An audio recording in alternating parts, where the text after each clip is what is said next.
Following a migration from the far-off Amazon that lasted several thousand years, the Taino, Arawak, and Carib Indians had populated all of the Antilles by the time the caravels of Christopher Columbus arrived at the end of the 15th century. The Spanish colonized mainly the Greater Antilles, composed of the islands of Cuba, Hispaniola, and Puerto Rico. Once the Indian resistance had been repressed, these islands served as departure points for the expeditions of Cortes to Mexico and Pizarro to Peru. Within a few years, the capitals had been founded: San Juan of Puerto Rico, Havana, and Santo Domingo. The Spanish were the uncontested masters of the New World. The lands that they had conquered were so vast, so rich, that they didn't bother with the minor islands of the Lesser Antilles. These were the islands that the English, the French, and the Dutch, who embarked upon their colonial adventures much later, would fight over. Gradually, a tropical Europe took form in the heart of the Caribbean Sea. For centuries, sailing ships, then the early steamers would travel from Seville to Cuba, from London to the Barbados, from Nantes to Martinique, but there were no maritime routes connecting the islands within the Caribbean. We've sailed from Florida to the archipelago of Les Saintes. Now we'll continue our trans-Caribbean voyage. Our final destination is Trinidad.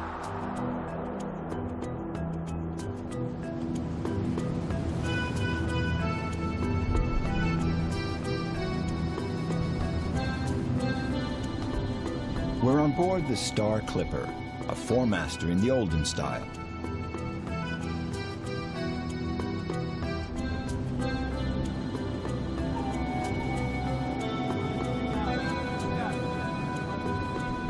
We're headed towards Guadeloupe with a few other passengers.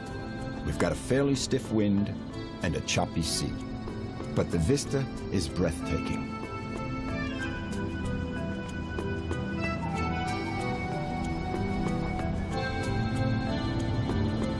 The captain has decided to drop anchor just off Des, a small fishing village on the leeward side of Guadeloupe.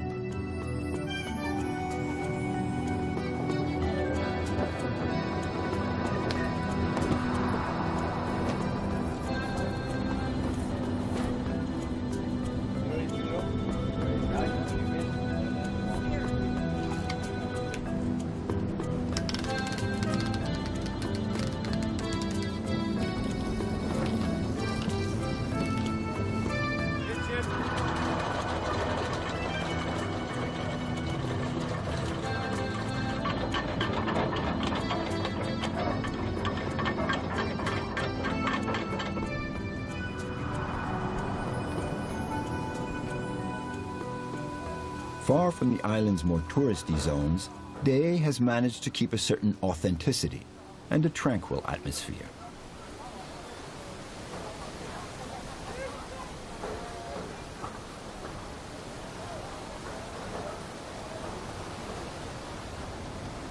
Monsieur Isambert never misses the practice sessions of these young villagers who are striving to maintain the old-time sailing traditions. In his day, sailing wasn't a leisure activity. Far from it. The boats were 23 meters long and 4 meters wide. Back then, they didn't use the lateen sails, just the square sails.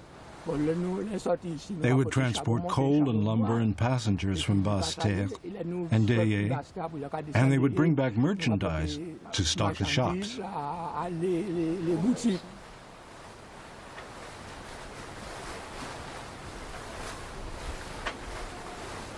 And then there was the Second World War. After the war, cars started to come in here. And little by little, they replaced the cargo boats. That's when I stopped, and I became a fisherman.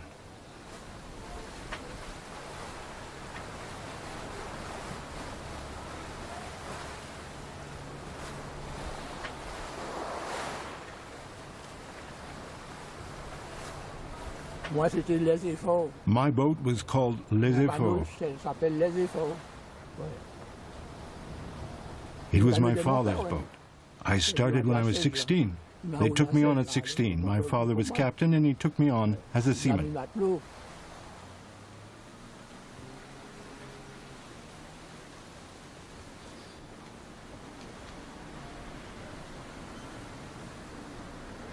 Whereas in Day, there's still some of the atmosphere of the olden days, in Pointe-à-Pitre, things have evolved much quicker. The port where the schooners used to dock is now home to the powerful high-speed catamarans that go from Guadeloupe to the outlying islands, Les Saintes, Marie-Galante, and La Désirade.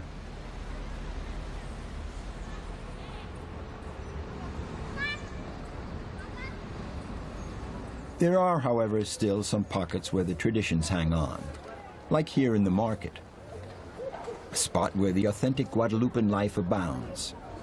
Here you can meet tourists in the market for fruit and spices, but also the locals who are out doing their everyday shopping.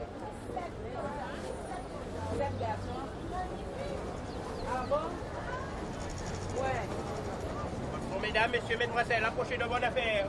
Homme seul, femme seule, homme isolé, femme isolée. Poisson qui monsieur qui ni madame en dehors, madame qui ni monsieur en dehors, qui pied d'air, bonjour. Madame Yovan, madame. Yovan.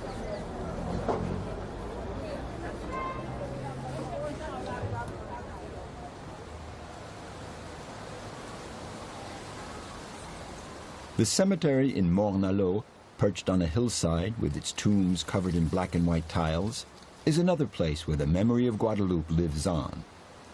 Meet Dolores, whose main ambition is to maintain the thread of the traditions and transmit them to the younger generations. But to maintain the traditions, one has to first understand them. Our traditions are very much alive here in Guadeloupe. From generation to generation, we realize that the young people are defending the traditions. Now you have the funeral homes, of course, but normally we kept the deceased person in the home for 2 days and we would hold a wake. Each family would come in with candles, coffee, rum and soup, and a meal. And we'd spend the night with the deceased, among family, with friends and neighbors. After the burial, it was good to gather at the house once again for 9 nights of prayer and Veneration Day, which was something like the wake. The women dressed in mourning for 2 years for their mother and 1 year for their husband.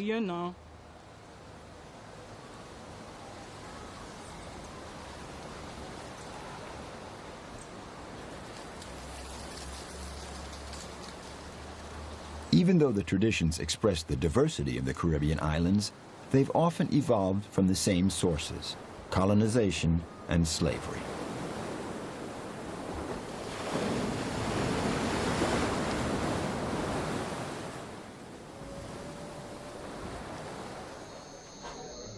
Of all the Guadeloupean traditions, Dolores' favorite is the cockpit, the arena where the cockfights take place. She's set up a pit in her own home, along with a little museum, and she takes visitors on guided tours on fight evenings. Once we've weighed the cocks, we move on matching the adversaries. Same weight and same value. In the French Antilles, cockfighting is not to the death. These birds are top athletes, and we train them for fighting for 6 or 7 years.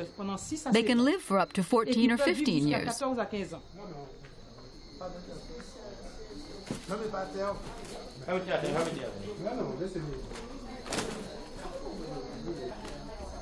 C'est la nuit, il ne voit pas parce qu'il faut qu'il cherche.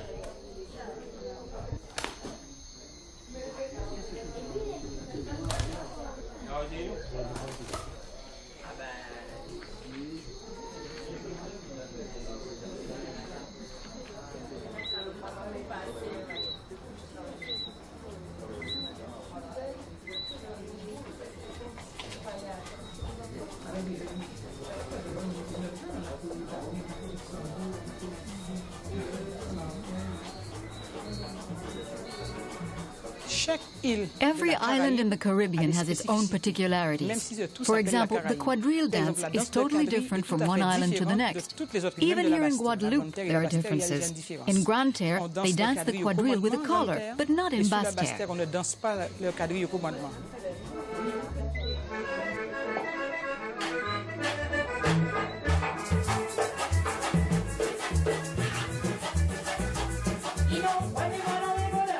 The quadrille comes from Italy, but each island has modified it in its own way. There are French, Spanish, and English influences, and we try to make a blend of all that, a sort of melting pot. As I said, this island has the culture of 5 continents, and it's small to take all that in, but it's important.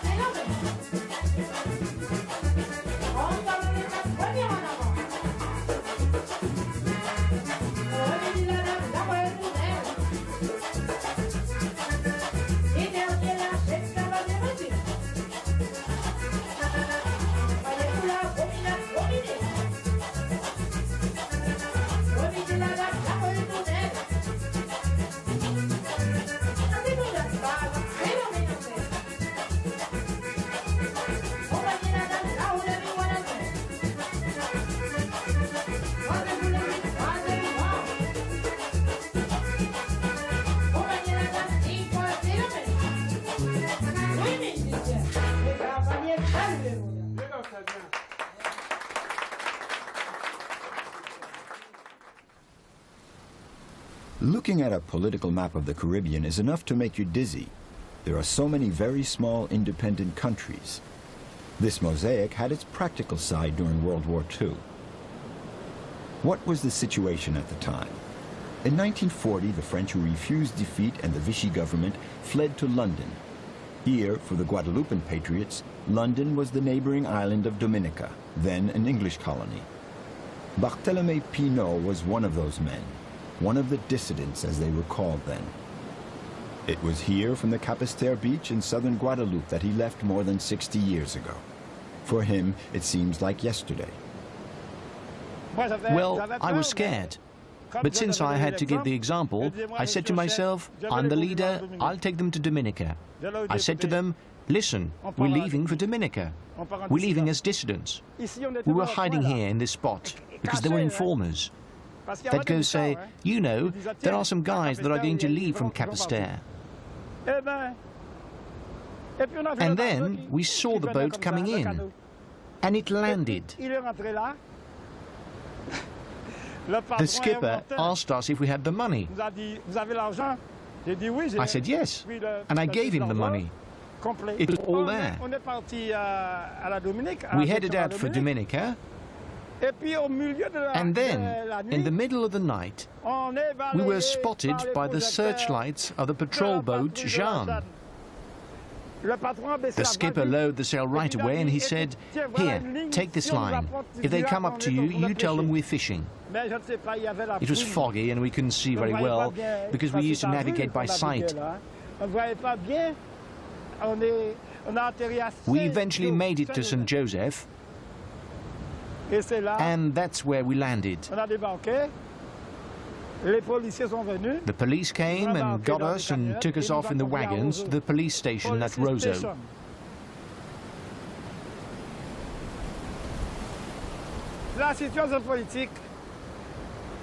The political situation was unfair because we were profoundly French. Among ourselves, we would say that we were a lot more French than the Alsatians and Lorraines.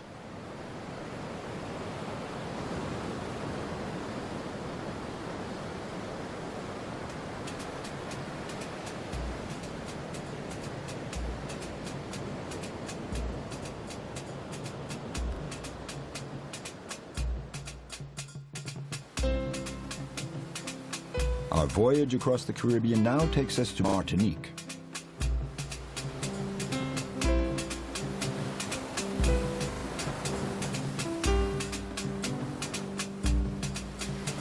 What did Martinique represent for the French colonists of the 17th century? A lost island at the far ends of the earth? A land with a climate favorable for sugarcane plantations?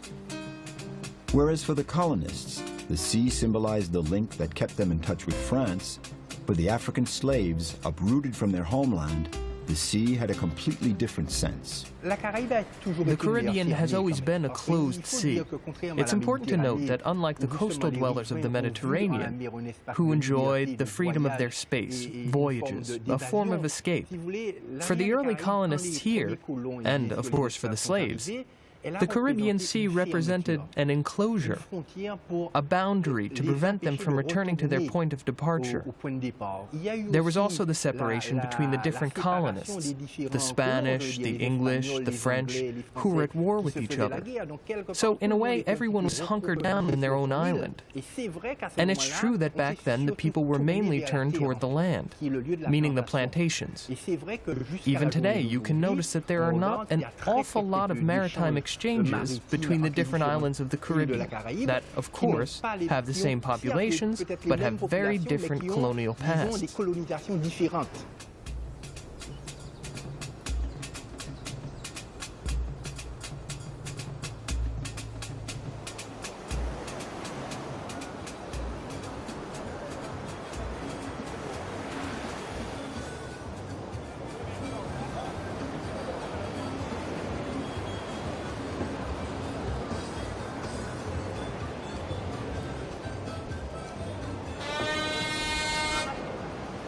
Times have changed. The descendants of the early slaves eventually tamed their fears of the sea. On the beach of Le Diamant, a center of Martinique's colonial history, the gumboat races always attract an enthusiastic crowd of spectators.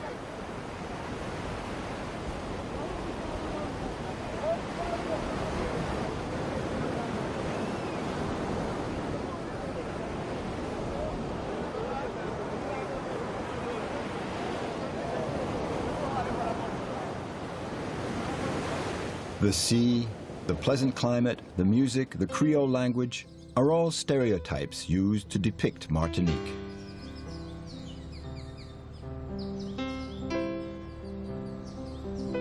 Rum, on the other hand, has its own special status. It has taken several centuries for the Martiniquais to give it the importance it deserves in their island's heritage.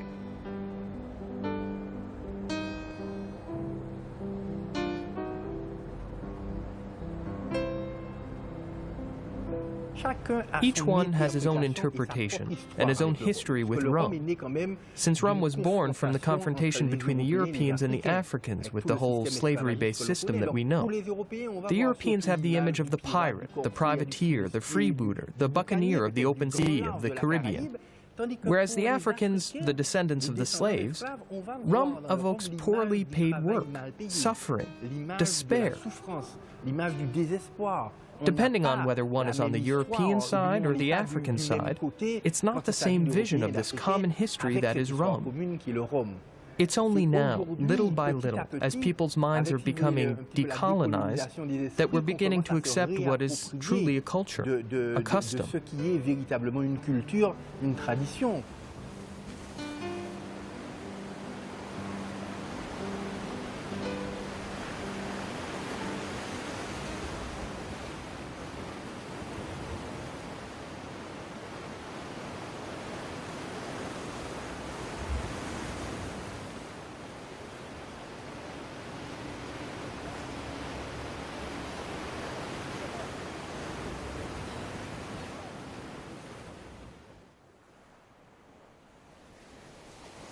We're leaving Martinique and heading for Kingstown, capital of the country that since 1979 has been composed of the island of St. Vincent and the Grenadine Islands.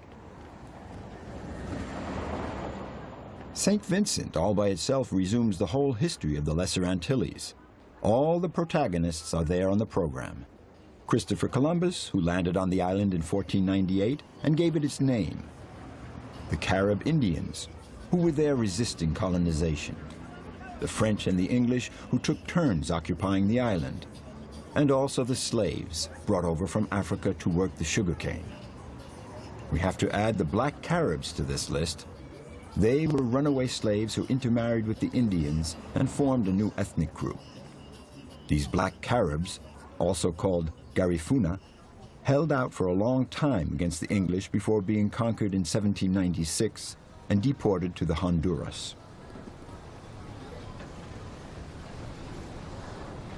Like all its neighbors in the Antilles, St. Vincent is oriented towards tourism.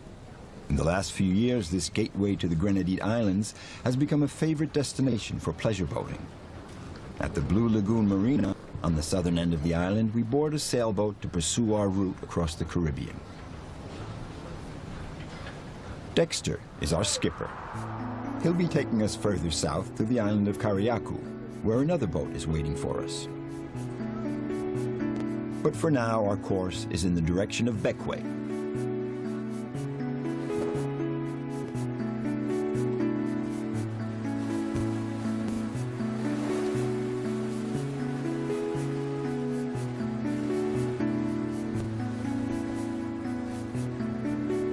Going to Admiralty Bay, Bequia,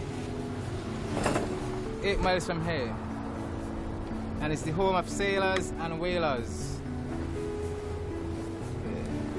Most people they sail, make a living by sailing. So now I raised this main sail here.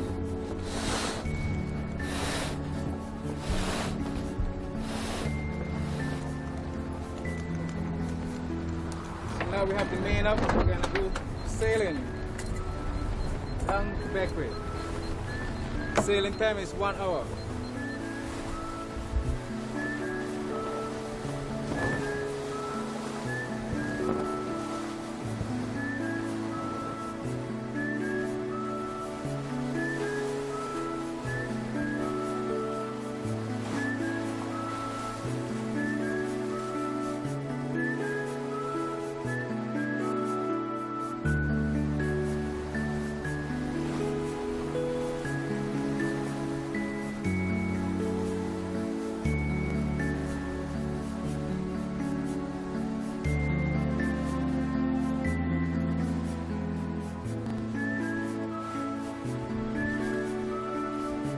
Ferry from Bequia to St. Vincent, and you have ferry from St. Vincent all the way down to Yunan Island. And I go like 4 times a week. 400 passenger ferry.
Bequia is only 18 square kilometers, yet it is the largest of the Grenadine Islands.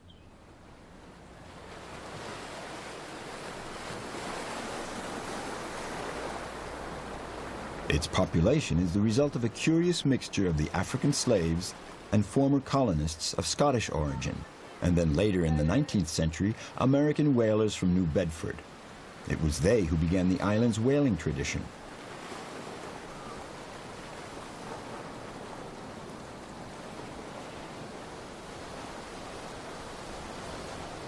We are preparing the boat to go out. We'll be going out the second week in February. The whale come around by the moon, you know. Most quarter moon and first quarter, last quarter, the whale come around. My great-grandfather, he lived until he was 103. And he uses the whale on the Yankee whaling ship in New Bedford, Nantucket, New England, those places. And then my grandfather also whale with the Yankee whalers. And my father he whale with those older whalers. And then it's in my blood, you know, whaling is in my blood. See, in my father days, they used to catch any amount of whale, but now they give them a certain amount to catch around here. Sometimes they say they give them to catch 2. And now I understand they're giving them chance now to get 3. Very dangerous, very dangerous. No engine, no nothing at all, just the rowboat, sailing boat, the sail and the rope. See, sometimes when you strike those whales and they come on a dying, it is going very bad, you know, they just come to the boat and try to fight the boat. Very dangerous. Very dangerous, very dangerous.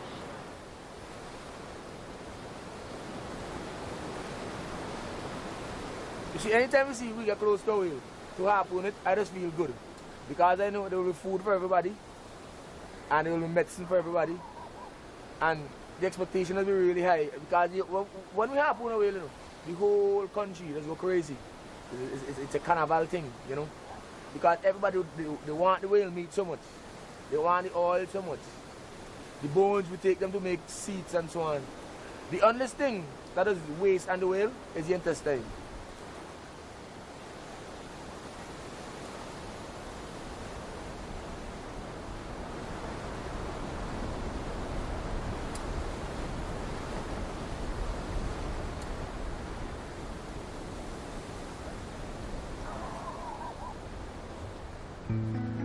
In the morning, we leave Bequia, heading for the Tobago Keys, a series of 5 small islands lost in the middle of a turquoise sea. Tobago has become one of the most popular mooring spots of the Grenadines.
There are no hotels anywhere on this paradise where the wealthy tourists never stay more than a day or 2.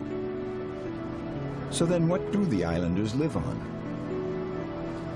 Well, then do the solely fish and the lobster to the charter boats. That's how they make a living here. There's not much employment going on in the small island. Most people around here, those kids who just come to school, they sell the marijuana, sell the drugs, and that's what they live in. Some fish, some selling drugs, because there's no patrol here. Like for instance, like Tobago Keys, if they come and do something here, somebody will get a job. Most people go to America and England for work. We sail out of the Tobago Keys and make for Union Island, about 10 miles south. Up until the 19th century, Union Island was cultivated by English and Scots colonists. At the time, crops covered a good part of the island. Then it was all abandoned.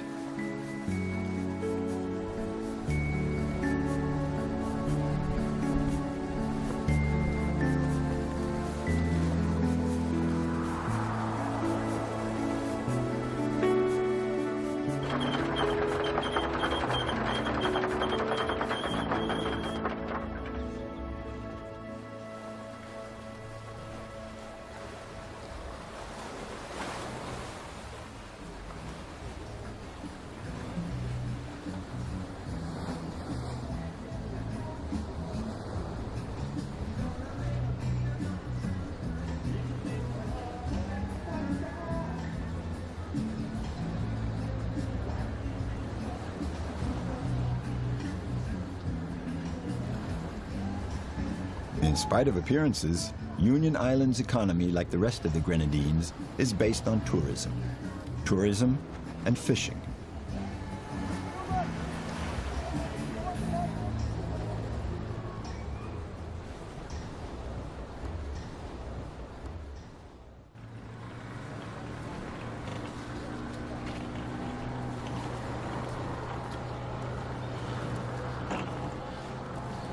There's a certain activity in the Port of Union as it emerges from the dawn's dim glow. But there's no sign of big fishing boats, nor are there any fishermen mending their nets. Only the colorfully painted outboards lined up along the shore. But what type of fishing are they getting ready for? My profession of fishing is scuba dive, lobsters and conch. All right, I don't use the line fishing, the line. I use the tanks, yeah, and I go down and do the diving. So I select whatever I need. Right? So these I use for catching the lobsters. Yeah.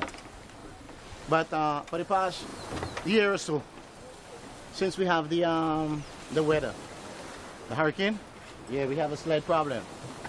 They destroy the bottom, mash up the reefs, so there is a problem in catching the lobsters right now on the conch. Yeah.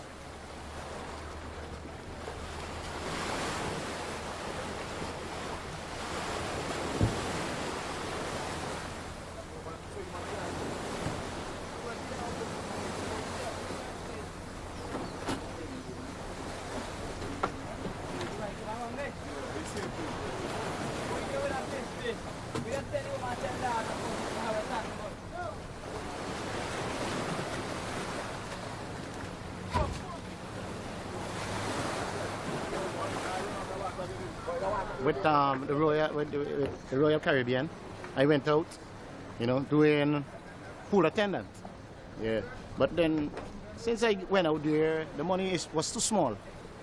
The last company I was with here, I was in Hawaii, but I was out before 3 years before. I was in Central America, Alaska, and Europe. Of course, I prefer to live here because what I'm making here per week is what they want to pay me there per month.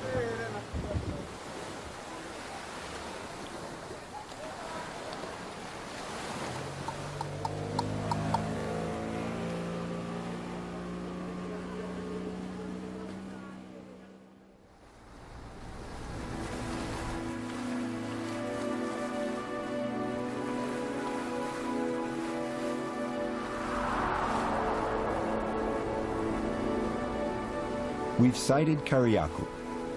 There's nothing to distinguish this island from all the others we've just visited, and yet we're no longer in the Grenadines, we're in Grenada.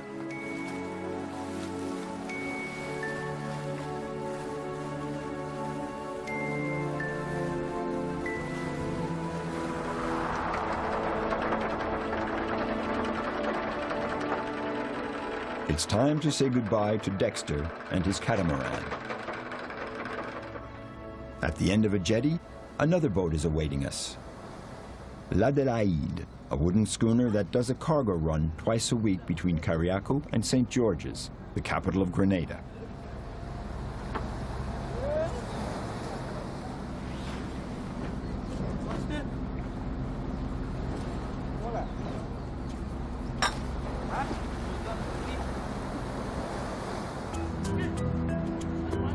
The Caribbean used to be full of schooners. These solid vessels, called goélettes in the French Antilles, were all-purpose cargo ships. They were also used to transport passengers, plying along the coasts back before there were any roads on the islands.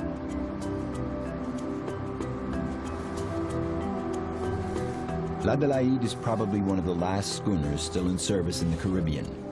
But judging from the small amount of cargo it's carrying, there's no telling how long it will stay in business. Well, a schooner is a locally built boat, right? It's built out of cedar wood and plank up with pitch pine. Used to plank up, right? But it's built with locally cedar wood from Grenada. Yeah, it built 1984. People stopped building this type of wooden schooner now. Well, apparently, you see, they usually, long time they was building it for jogging cargo and so. And all the cargo now shipping by container ship, you know. So that's slow down the trade for them.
After 4 hours of sailing, we arrive at St. George's, the capital of Grenada.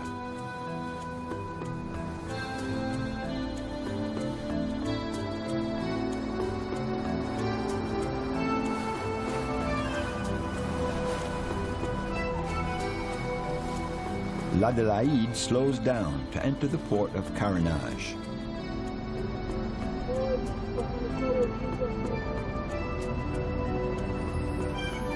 This natural harbor, surrounded by the old warehouses, is one of the most picturesque in the Caribbean. The old schooners may no longer be here taking on spices, the island's main resources like in the olden days, but Carénage still has an incredible amount of charm.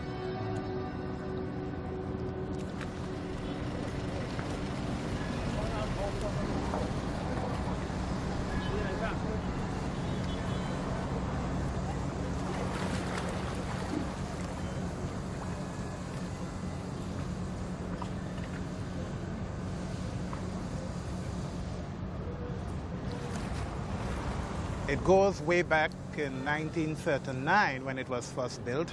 Actually, the Carénage itself is an extinct volcanic crater. Grenada as a whole is a volcanic island, so there are volcanic lakes around the island. But this port was developed from a schooner facility to a present dual type facility, meaning we have cargo vessels, schooner ships, and of course the cruise ships.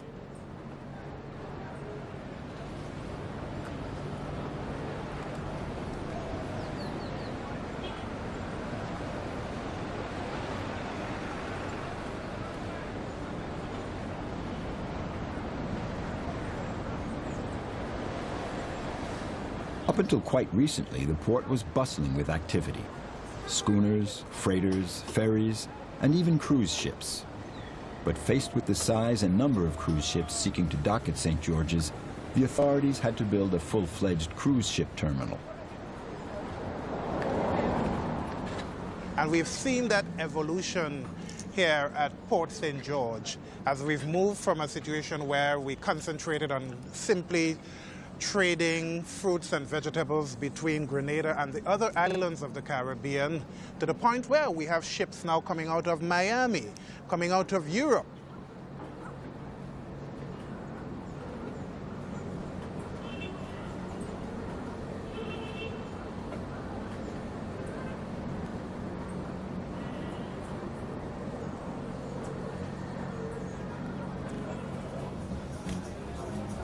Situated in the heart of the old town, the St. George's Market is still a colorful and animated show. But most of the spice vendors have left the market and set up their stands right in front of the cruise ship terminal.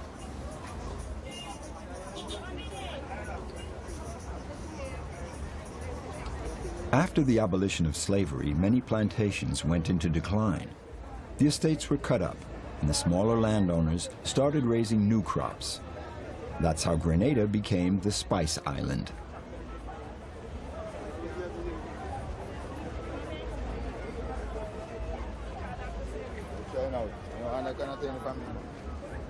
Some of these spices we do export with it. We export the nutmegs. The association send this away to the different places throughout the world. The cinnamon, we ship to Trinidad. Plus people take it wherever they want to go with it, and they do whatever they want to do with it.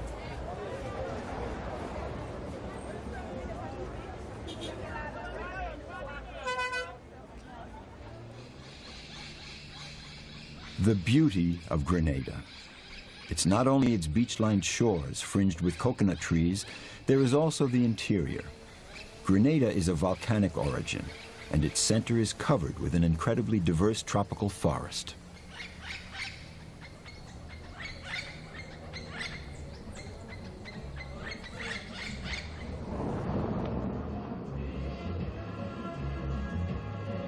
The spices grow in the midst of this lush vegetation. The most abundant is nutmeg. Here, the workers of Guadeloupe are sorting the nuts.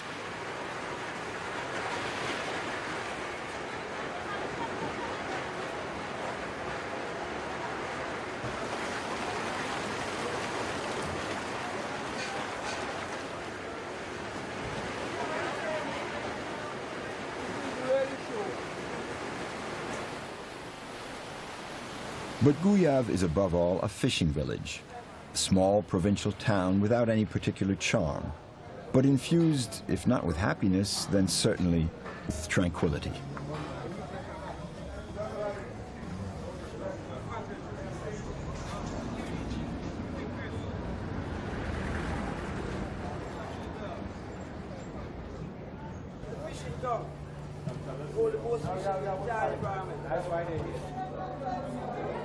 Guyave is permeated with an atmosphere of days gone by. The men gather in front of the village's only bar.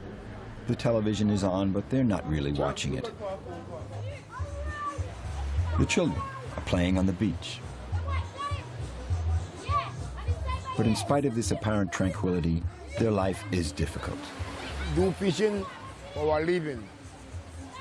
That's we strike with everything we have is when you see. So it is now, we're on a strike now. We don't fish, we don't walk. When it cool down, we go back to walk again. And we feel that's what we live. To mind our children, our wife, our everything. That's what we live by, the sea, not the government.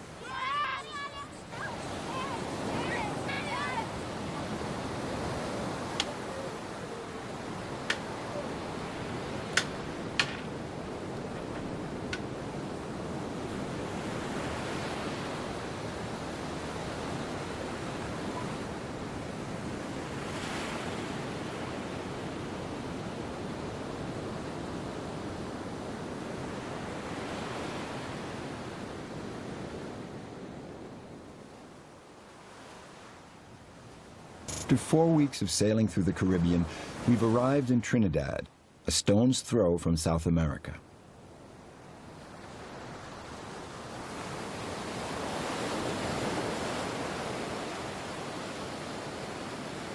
Trinidad, only 12 kilometers from the coast of Venezuela, used to be attached to the continent, which made it an important stepping stone to populating the Caribbean.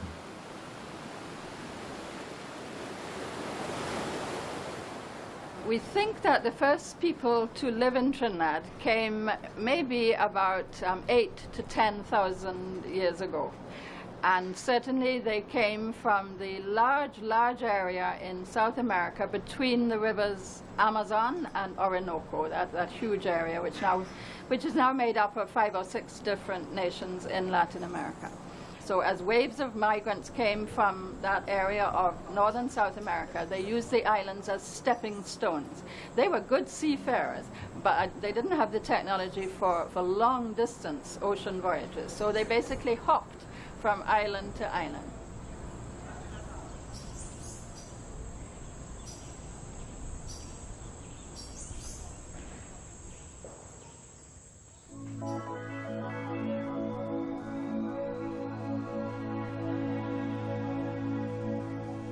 This blackish expanse is the Pitch Lake. Beneath its crusty surface lies one of the world's few natural asphalt deposits.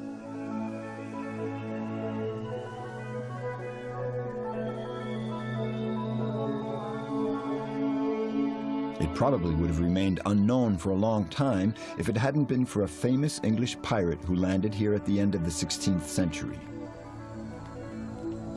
The lake is a mixture of mud, oil, and water. But it was near the seacoast, that's 3/4 miles from here.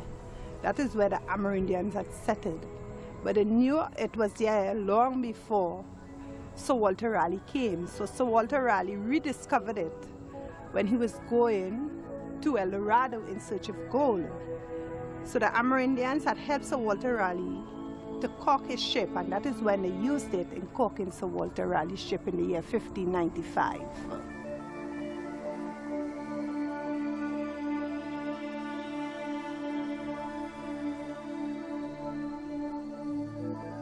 Since the latter half of the 19th century, they've been extracting thousands of tons of asphalt every year, and the lake shows no sign of giving out. You have to admit that its size is impressive, 40 kilometers wide and 80 meters deep.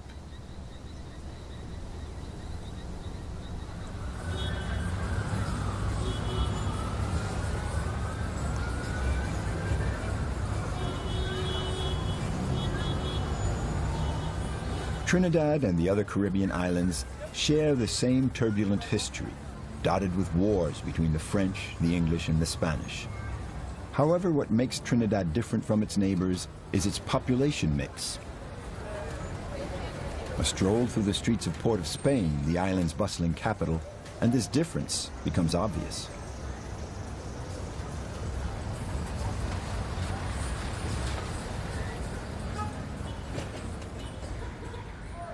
The great majority of our population today are descended from people who came here enslaved, either directly from Africa on the transatlantic slave trade, or in many cases they came here from places like Martinique, Guadeloupe, Grenada, Haiti, coming with their owners who were French planters. Then after slavery was abolished, the British allowed contract, or we call it indentured immigration from India. So today the population of Trinidad is roughly 40% African, descended from Africa, some are mixed race, about 40% descended from the immigrants from India, and that leaves the remaining 20% who are mixed, and so we really have one of the most ethnically diverse populations in the world.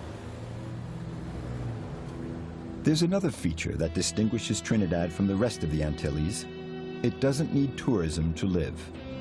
Like its neighbor Venezuela, it has been blessed with abundant oil deposits.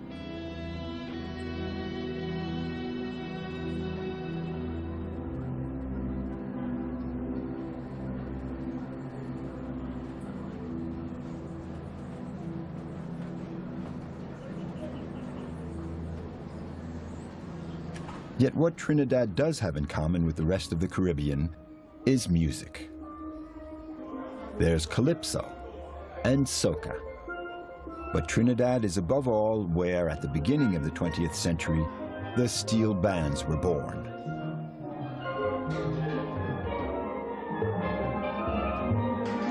Well, the steel band music is an indigenous art form in this country of Trinidad and Tobago.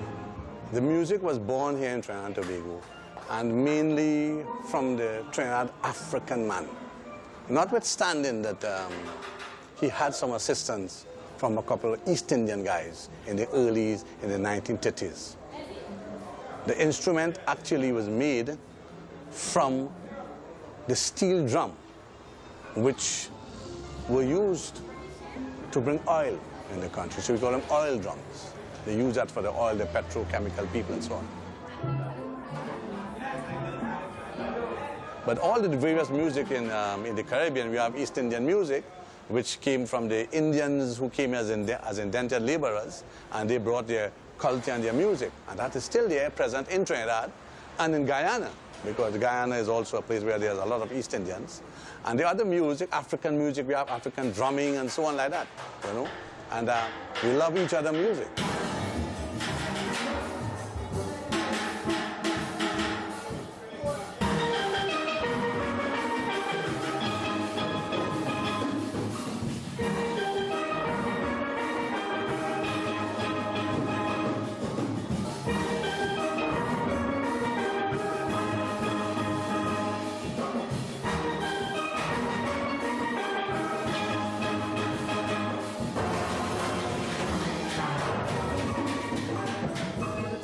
We'll be doing it over and over and over. From the very first crescendo, it has to come out. Everybody has to go down very soft and come out. Come now, man.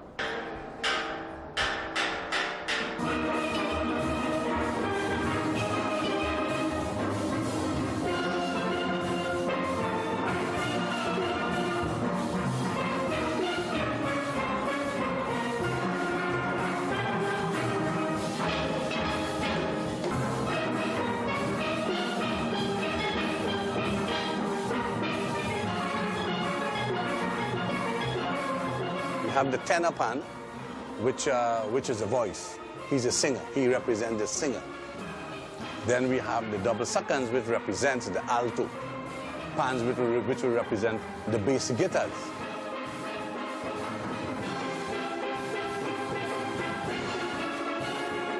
And over the years, our pan tuners and pan makers have innovated and made other instruments out of the steel pan. Like for instance, we have a quadraphonic, which is 4 sets of pans, which represents the alto. Then we have 9 basses, 12 basses. So the pan is always emerging and going forward all the time.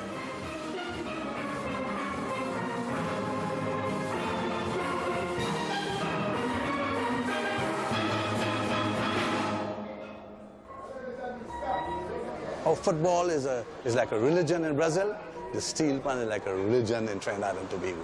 It is like reggae in Jamaica. That is how the steel band music is. It is out of this world. Once you get involved into the steel band, you can't get away. It's like an addiction.